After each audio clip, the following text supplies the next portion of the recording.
누가 예배할 수 있는가? 양과 염소가 섞여 있는 현실교회. 우리는 이걸 추구할 뿐이지 진짜 현실교회에는 염소, 그러니까 가라지가 섞여 있다고 성경은 얘기해요. 그래서 우리는 두려운 마음으로 예배를 드리죠. 내가 혹시 염소는 아닐까? 내가 혹시 가라지는 아닐까? 이 이야기가 왜 있냐 하면, 아니 그렇게 통일을 추구하는 교회인데 저 성도는 왜 저래? 저 사람은 왜 저래? 이렇게 얘기하지 말라는 거예요. 나나 잘하자. 네. 우리가 이 마음을 갖고 하나님께 예배드리러 나오자. 각 예배 순서들의 의미와 상징, 이게 오늘의 포인트인데요. 오늘 요 순서들의 그 의미들을 잘 배우셔서 예배드릴 때 큰 유익을 얻으시기를 바랍니다. 우리 교회는 예배 순서가 다른 교회보다는 심플해요. 다른 교회는 무슨 성가대도 있고 그 다음에 중간중간 찬송가를 부르는 순서도 꽤 많죠. 그런데 우리 교회는 좀 단촐합니다. 하지만 그 의미가 다 담겨 있어요. 그리고 공예배는 형식을 갖추고 있어야 합니다. 요즘은 자유주의 사상, 말 그대로 자유롭게 하자. 형식을 다 파괴하자라는 오늘날의 유행이 있다고 했었죠? 형식을 파괴하자. 해체주의라고 또 부르기도 하더라고요. 다 해체시켜버리자. 그래서 예배를 형식을 없앴어요. 옷차림에서부터 음악에 이르기까지 모든 형식은 다 안 좋은 거다. 인간들이 만들어낸 껍데기일 뿐이다. 그래서 껍데기는 가라. 알맹이만 남고 껍데기는 가라. 라는 유명한 시도 있죠. 네. 그래서 다 해체시켜버리자라는 게 오늘날의 주의예요. 그래서 오늘날의 예배의 유행은 갑자기 5시면 딱 나와가지고 청바지 입은 찬양 인도자가 막 자유롭게 막 찬양합니다. 막 아무거나 그냥. 그리고 그 찬양도 즉흥적으로 할 때가 많아요. 갑자기 떠오르는 것이 하나님께서 주신 곡이라는 거예요. 그래서 오늘날에 연주하는 사람들은 즉흥적인 그 반주를 할 수 있어야 덕목이에요. 갑자기 물이 바다 덮음같이가 생각났다. 그러면은 찬양하다가 물이 바다 덮음같이 하면은 이제 물이 바다 덮음같이 하면 막 부르는 거예요. 악보도 없어요. 다 아는 노래니까. 예, 이렇게 즉흥적으로 한 40-50분 찬양하다가 갑자기 이제 청바지 입고 면도 안 한 이 목사님이 주머니에 손 놓고선 이렇게 나온 다음에 기도하겠습니다 한 다음에 이제 쫙 기도하면은 뭔가 하나님과 친해 보이고 하나님과 격식 없는 사람처럼 보여가지고 더 신통해 보이고, 예, 이러면서 그 사람이 막 이렇게 설교하고, 이게 자유롭게 예배드리는 거죠. 하지만 여러분, 상대에 맞는 격이라는 것은요, 격은 언제나 복잡한 형식으로 나타나게 되어 있어요. 상대의 격이 높을수록 형식도 비례해서 복잡해집니다. 이게 우리 인간의 마음이 그래요. 왜냐하면요, 정성을 들일 때에는 언제나 집중이라는 걸 하게 되는데, 그 정성은 마음 아닙니까? 집중을 할 때에는 언제나 느릿느릿하거든요. 그래서 이 볼펜이 만약에 1억짜리다. 그럼 놓을 때도 어디다 놓지? 바닥에 놓고 싶지도 않아. 여기 종이 위에다가 이렇게 올려놓고, 그 다음에 이렇게 덮어놔. 이렇게 덮어놔. 누가 볼까봐. 아니면은 먼지라도 묻을까봐. 그런데 이게 만약에 500원짜리다? 그러면 그냥 이렇게 해서 누가 가져가든지 말든지 이제 이렇게 하는 거죠. 이런 것들이 겉으로 보기에 형식처럼 보여집니다. 누가 보면은, 아니, 선생님, 이거를 왜 종이 위에다 올려놓는 건가요? 왜 바닥에다 놓지 않는 건가요? 이게 규칙인가요? 그리고요, 이거를 왜 여기에 종이를 덮나요? 그냥 두면 안 되는 건가요? 이 모든 게 형식처럼 보인다는 거예요. 이 격을 대우하는 그 복잡성과 그 진지함이 뭘로 드러난다? 형식으로 드러난다. 이게 대표적인 게 음식의 격에 맞는 그릇이에요. 여러분, 정말 비싼 음식은 어떤 그릇에 내놓나요? 표주박 같은 데에다가 바가지에다가 내놓나요? 아니죠. 정말 고급스러운 요리는 정말 비싼 접시에다가 내놓고 싶죠. 그런데 누군가가 이렇게 말한다고 한번 가정해 볼게요. 야야야, 그 무슨 접시가 맛을 결정하는 것도 아니고 뭘 그렇게 꾸며대. 그냥 음식 맛 냈으면 그냥 바가지에다가 갖다 넣고 그냥 드려. 근데 마음이 그게 아니죠. 마음이 그게 아니라는 거예요. 자, 그럼 이제 답은 나왔어요. 우리가 예배드리는 대상은 누구다? 아까 누구로 설정하라고 했죠? 왕. 왕께 예배드리러 나온다. 그런데 그 왕이라는 격은 어느 정도인가요? 당신에게? 얼마나 집중해야 되나요? 얼마나 막대해도 되나요? 그럼 이 왕께 드리는 예배는 당연히 뭐를 갖출 수밖에 없다? 형식을 갖출 수밖에 없다. 그럼 형식이 먼저가 아니라 격이 먼저인 거예요. 우리는 왕께 드리는 예배예요. 그러니까 집중을 하게 되는 거죠. 격에 맞는 스테이크를 집중해서 썰듯이, 격에 맞는 음식을 눈 감고 음미하듯이, 이렇게 그 5만 가지 요리를 다 음미하기 위해서 심지어 눈까지 감은 다음에 막 혓바닥을 굴리느니 막 공기를 섞느니 막 이렇게 먹기도 하고, 예? 이 와인이 1,000만 원짜리다 하면은 막 진짜 어떤 형식들이 있는지 다 아시죠? 따르는 것조차도 형식이잖아요. 모든 건 격에 맞춰서 비례하는 겁니다. 형식이라는 거. 그래서 공예배는 형식이 있을 수밖에 없죠. 자, 그러면 우리들은 처음에 예배를 드릴 때 11시가 딱 됐습니다. 그럼 우리 교회는 황민상 집사님께서 음악을 전공하셨기 때문에 오페라 가수 아니십니까? 우리가 모두 사도신경을 한 목소리로 선포하면서 우리의 신앙이 통일이 되었음을 선포합시다. 통일. 우리의 신앙이 통일됐다라는 거. 그러니까 예배의 핵심은 통일인 거예요. 당신은 예수를 어떻게 생각하느냐? 당신은 예배를 따내려고 왔느냐? 당신은 무슨 우울한 게 있어서 예배 왔느냐? 그게 아니라 우리는 한 마음으로 그리스도 안에서 통일이 되었다. 어떻게 확인해?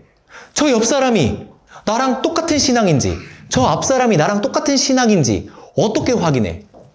그걸 확인해야 되는데, 확인하는 방법을 첫 번째 순서로 놓는 거예요. 사도신경을 통하여서 우리가 같은 신앙을 고백하고 있음을 선포합시다. 그래서 전능하사 천지를 만드신 하나님 아버지를 내가 믿사오며 하면서 시작이 되는 거죠. 그러면은 이제부터는 사도신경을 외칠 때 감격이 있습니다. 나랑 똑같은 분을 섬기는 사람들이 이렇게 많아? 나랑 똑같은 하나님을 섬겨? 나도 저 사람과 똑같은데? 형제가 되는 거예요. 형제임을 확인하는 거예요. 여기에서 누군가가, 이거는 농담인데, 예수 그리스도를 믿사오며 하면서 이제 동정녀 마리아에게서 나시고, 이 부분에서 만약에 누군가가 하품을 한다? 그러면은 저 사람은 예수 안 믿는 거 아니야? 이렇게 의심을 한번 해볼 필요도 있다. 농담하는 겁니다. 네, 이렇게 해서 한번 읽어볼게요. 사도신경을 통한 신앙을 선포하며 각 개인들이 하나의 마음과 신앙으로 예배에 참여하고 있음을 서로 확인하는 겁니다. 그래서 이곳이 천국이로구나. 이곳이 천국이야. 그리고 우리 교회에서 예배 드리는데 사도신경을 제창할 때, 선포할 때 어떤 형제가 엄청 울었었어요. 그래서 그 형제님께 다가가서 예배 끝난 다음에 오늘 왜 이렇게 사도신경 할 때 우셨냐고. 아니 무슨 노래 부를 때 운 것도 아니야. 사도신경 할 때 울었어. 그래서 왜 우셨냐고 하면서 이제 조심스럽게 여쭤봤죠. 그랬더니 그분이 하는 말이 그때 당시에 자기가 그 평일에, 월화수목금토 평일에 너무 외롭고 자기가 고독했대. 왜냐하면 하나님 믿는 사람이 세상에 나밖에 없는 것 같았대. 다 나만 이렇게 꾸역꾸역 하나님 믿고 살면서 되게 의심도 많이 들었고, 내가 진짜 바보가 아닐까 혹시? 사실 하나님은 없는데 내가 이렇게 바보같이 혼자 사는 건 아닐까? 저 사람은 자기 욕심대로, 저 사람은 돈 쫓아서 그렇게 사는데 나만 이렇게 이거 신앙에 미쳐서 그렇게 사는 거 아닐까? 이런 마음에 의심이 찾아왔었대요. 그런데 그게 교회에서 사도신경을 선포하는 우리 형제들을 보니까 아니 이게 내가 혼자가 아니었구나 라는 생각이 갑자기 뭉클해지더니 눈물이 났다는 거예요. 그래서 저도 사실 그렇습니다. 진짜 뭉클한 순간이긴 하죠. 우리가 그냥 맨날 넘어가서 그렇지 새삼스럽게 생각해보면 어떻게 저렇게 생각들이 통일되어 있을까? 이렇게 할 수도 있죠. 정말 귀한 고백이었어요. 이 마인드로 이 첫 번째 순서를 하는 겁니다. 두 번째 하겠습니다. 두 번째는 우리는 찬송을 세 곡을 부릅니다. 우리 교회는 세 곡을 부르는데 세 곡의 의미는 없어요. 그런데 고전 찬송과 현대 찬송을 섞는 이유 이렇게 적혀 있는데 이거는 남녀노소 가릴 것 없이 통일이 되어서 찬양을 하고자 하는 의도예요. 네, 너무 최신곡을 선곡하다 보면은 시니어 분들, 그러니까 노인분들은 따라가기가 어렵죠. 그렇다고 또 너무 100년 된 찬양만 하다 보면 또 젊은이들은 좀 새로운 곡을 하고 싶을 수도 있죠. 그래서 적절하게 섞어서 하는 것이 교회의 그냥 배려다, 생각이다. 자, 그 다음에 음악을 예배에 넣는 이유가 있습니다. 음악을 예배에 넣는 이유. 자, 그 다음에 찬송 옆에 다 같이 한번 읽어보겠습니다. 인간이 가진 여기 부분이에요. 시작! 인간이 가진 가장 아름다운 수단으로 하나님을 나의 왕이라 고백하며 복음에 관련한 모든 메시지를 찬양함. 네. 지식이 없으면 하나님을 올바로 섬기기가 어렵죠. 그런데 지식이 없는데 고집 부리면 그거는 정말 이상한 모습으로 나타납니다. 모든 부분이 그렇죠. 지식이 없으면서 고집이 세면 안 돼요. 자, 그런데 여기에서 제가 반면 교사를 한번 보여드려 볼게요. 어떤 성도님들은 이렇게 말해요. 찬양은 곡조 있는 기도야. 그냥 곡조 있는 기도이기 때문에 메시지가 중요해. 가사가 중요한 거야. 그래서 나는 노래는 안 불러. 그냥 가사만 난 집중해. 가사가 중요한 거야. 가사가. 하고 멜로디를 버려요. 멜로디. 그 다음 가사. 이거는 메시지. 이걸 버린다는 거죠. 그리고 심지어는 이렇게도 말합니다. 이 곡조, 이 멜로디가 사람을 흥분시켜. 그래서 이 메시지에 집중하지 못하게 만들어, 오히려. 그래서 곡조는 안 하고 시편 찬송 막 이런 거 있죠. 막 만약에 예배소설을 찬양으로 만들잖아요. 찬송하리로다 하나님 곳 멜로디가 없어요. 일부러 이렇게 만드는 거죠. 왜냐하면 음악은 사람을 홀린다라는 거죠. 이렇게 홀린다. 그래서 찬양 부르면서 막 눈물 흘리는 사람 보고 손가락질도 해요.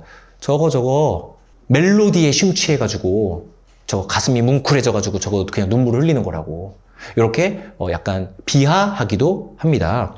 그런데 왜 우리는 주저없이 음악을 예배에다가 집어넣은 걸까요? 음악을. 사실 진짜 가사가 중요한 거라면 가사를 외치면 돼요. 물이 바다 덮음 같이 이렇게 외치면 돼요. 크게 외칩시다 이런 식으로. 그리고 시편을 그냥 낭송하자고 하기도 해요. 복 있는 사람은 악인의 길을 따르지 아니하며 이렇게 음악을 배제하자라는 거죠. 근데 음악이라는 것은 우리가 가진 그 인격의 요소를 가장 잘 담아내고 있는 수단이에요. 요 철학이 있으시면 우리가 찬양을 부를 때 더 깊이 있게 부를 수 있을 거라고 생각이 드는데요. 그러니까 우리가 예배드리는 대상은 인격이시죠? 그리고 우리도 하나님의 형상을 쫓아 인격으로 지음받았죠? 그러면은 인격의 요소는 뭐가 있죠? 지정의. 자, 의지고요. 그 다음에 지는 지식, 이성 이런 걸 얘기합니다. 머리. 그 다음에 정은 감정을 나타내는 거예요. 이 세 가지의 요소가 오직 하나님에게만 있는데 우리는 하나님의 형상을 닮아 만들어졌기 때문에 우리도 인격이라는 거죠. 이 지정의를 가장 잘 닮아 있는 게 음악이에요. 그래서 이 음악은 통일된 교회들의 모습을 보여줘요. 이게 뭔 말이냐? 먼저 음악은 의지가 있어야만 부를 수가 있어요. 학교 종이 땡땡땡 이렇게 노래를 부르는 건 이건 제 의지가 있어야만 부를 수 있는 거예요. 근데 여기서 그러면은 의지 없이 하는 게 뭐가 있어? 뭐 끼워 맞추고 있네 이럴 수 있잖아요. 근데 절대 아닙니다. 예를 들면 듣는 행위는 우리의 의지와 상관없어요. 그냥 우리가 안 들으려고 해도 듣는 것은 그냥 저절로 들려버려요.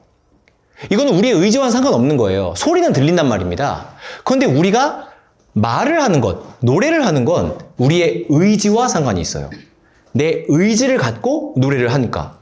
그 다음에 감정이 뭐냐면 음악은요, 감정을 담고 있어요. 보면요. 이러면 뭔가 놀리는 것 같은 느낌 안 드세요? 이렇게 조금 더 전문적인 지식을 갖고 계시는 분들은 아시겠지만 마이너 코드를 누르면 우울한 감정이 형성이 됩니다. 메이저 코드를 누르면 밝은 이미지가 형성이 돼요. 음악은 인간의 감정을 아주 잘 흉내내고 있기 때문에 슬픈 마음이 있는 사람들은 발라드 음악을 듣고 싶어하고 춤추고 싶은 사람들은 댄스 음악을 듣고 싶어하는 거예요. 이런 멜로디 자체가 인간의 다양하고 복잡한 감정을 굉장히 잘 보여줍니다. 그림이나 조각 같은 것도 우리의 감정을 보여주긴 하지만 음악만큼은 아니에요. 음악은 인간의 감정을 오히려 지배하기도 하죠. 자, 그런데 도대체 음악의 이성이 어디 있느냐? 음악은 하나님께서 만드신 질서, 그 질서를 굉장히 닮아 있어요. 그게 뭔 말이냐면 이걸 화성학이라고 이해하시면 돼요. 화성이라는 게 이제 뭐냐 하면은 제가 도미소를 누르잖아요? 그럼 화성이 만들어져서 하나의 음악이 돼버려요. 이게 통일돼요. 이렇게. 그런데 만약에 제가 여기에서 질서를 깨트리잖아요? 이렇게 돼서 시끄러운 소음이 돼버립니다. 그런데 아무리 복잡한 멜로디가 10개, 20개가 나오더라도 질서 속에만 있으면 하나의 음악이 돼버린다는 거예요, 이게. 이렇게. 여기다가 도까지 치잖아요? 이렇게 하나의 음악이 형성돼 버려요. 음악의 질서를 우리는 화성학이라고 부르는데 조금 와닿게 설명을 드리잖아요. 오케스트라를 떠올려 보시면 아주 좋습니다. 오케스트라에 보면요, 바이올린 막 20개, 첼로 10개, 하프, 뭐 심벌, 무슨 뭐 피아노, 정말 5만 가지 악기들이 다 같이 연주를 해요. 그런데 악보라는 그 질서 안에서 하나의 연주를 하고 있다는 겁니다. 음악은 하나라는 거예요. 그래서 아름답게 조화를 이룬다. 그래서 그거는 한 곡이라고 하는 거예요. 바이올린도 지 멋대로 켜고 있고 첼로도 지 멋대로 켜고 있지만 그 질서 안에만 담겨 있으면 음악은 하나처럼 들린다는 거죠. 이게 뭐랑 되게 유사하느냐? 교회와 유사해요. 여기에서 다리언 성도님의 인생, 유정숙 성도님의 인생, 여기에 또 곽성도님의 인생, 다 각각의 인생들이 왔어요. 그런데 하나님께서는 통일된 그리스도 안에서 다시 통일된 그 영광의 찬송을 듣고 싶어 하세요. 근데 우리는 한 목소리로 찬양을 할 때 이 음악에 이 메시지를 집어넣는다. 이 음악이 통일된 교회를 멋지게 드러내주고 있기 때문에 여기서요, 이렇게 이해해보면 좀 더 와닿습니다. 은혜롭습니다. 그게 뭐냐면 이런 사람들이 있습니다. 나는 그냥 교회 예배만 다닐래. 나는 그냥 봉사 같은 건 부담스러워. 그냥 조용히 예배만 드렸다가 12시 15분 되면은 누가 점심 먹자고 할까봐 무서워서 쏙 도망갈래. 나는 그렇게 조용히 그냥 그렇게 교회 다니고 싶어. 이건요, 음악으로 비유하자면 도가 소리가 안 나는 거예요, 이게. 도가 소리가 안 난 채 연주가 되는 거죠. 그러면은 무엇인가가 비어 있는 거죠. 그런데 반대로 또 어떤 분은 엄청 나대. 그런 분 있잖아요, 교회에서. 자기가 막, 이 사람도 케어해보겠다. 저 사람도 케어해보겠다. 또, 요 봉사도 한번 해보겠다. 내가 한번 해볼게. 내가 한번 해볼게. 하면서, 우리 기도 모임 갖자고. 막 하면서 막 으쌰. 막 일을 만들어서 막 봉사를 막 하겠더라고. 근데 그거는 그 질서 속에서 조금 튀는 행동들이잖아요. 이거는 음악으로 따지자면, 레만 큰 거야, 소리가. 여러분 성가대 같은 거 할 때 조화롭게 한 목소리로 그 볼륨을 조절해야 되는데 어떤 장로 한 명이 꽉꽉 소리 지르는 그런 튀는 목소리 가지신 분 가끔 있거나 막 그럴 때 있잖아요. 그러면은 성가대 전체의 그 조화가 깨져버리잖아요. 이게 마치 교회에서 그렇게 자기 이름 드러내려고 하는 사람과 유사한 파열을 일으킨다는 거예요. 조화를 이루어야 한다. 질서 속에서. 그럼 그 조화를 이루었을 때에는 성도가 100명이 됐건 1000명이 됐건 한 목소리로 한 곡을 찬양하게 된다. 바로 예수 그리스도의 복음이라는 곡을 찬양하는 음악이 되는 거죠. 이 교회가 한 곡의 음악이 되는 거예요. 굉장히 아름답습니다. 그렇다면 소리라는 것이 다 그러냐? 소리. 아닙니다. 음악은 멜로디에 가사를 넣을 수 있어요. 새소리? 아름답죠. 새소리. 물소리? 아름답죠. 이 세상에서 가장 아름다운 소리는 뭐냐? 자연의 소리다 하면서 또 이렇게 자연을 외친단 말입니다. 자연의 소리가 가장 아름답다. 맞는 말이죠. 자연의 소리는 우리에게 평안을 주기도 합니다. 그런데 그 소리는 아무리 아름답다 한들 메시지를 집어넣을 수는 없어요. 찍찍찍찍찍찍 이게 다예요. 그 안에 복음의 내용을 집어넣지를 못합니다. 그런데 인간이 질서 속에서 화성학 만든 이 음악에는 우리가 메시지를 집어넣을 수 있어요. 복음에 관련된 수많은 하나님께 영광, 복음의 감격을 가사로 넣을 수도 있고, 복음의 원리를 가사에 넣을 수도 있고, 복음을 영접한 사람들의 다짐? 이런 거를 또 가사에 넣을 수도 있고, 여기 나왔듯이 복음에 관련한 모든 메시지를 여기에다가 집어넣을 수 있다는 거예요. 이 통일된 교회의 모습인 이 곡조에 아름답게 메시지를 집어넣어서 선포해버릴 수가 있다는 거죠. 그래서 우리가 찬양을 할 때 이 지식을 갖고 계시면 아름답게 부르고 싶다라는 생각이 저절로 듭니다. 아름답게 부르고 싶다. 내가 교회에서 쓰임받고 싶듯이 내가 이 곡조에서 내 목소리를 얹고 싶다. 얼마나 아름다운가. 도만 있으면요, 음악이 될 수 없어요. 도하고 레만 있어도요. 도레, 도레레레. 안 돼요. 도레미파솔라시도, 샤, 플랫까지 다 합쳐져서 하나의 곡이 완성이 되는 것처럼 우리 교회가 나가 아니라 우리 모두 한 목소리로 하나님께 예배드릴 때 하나의 음악이 된다.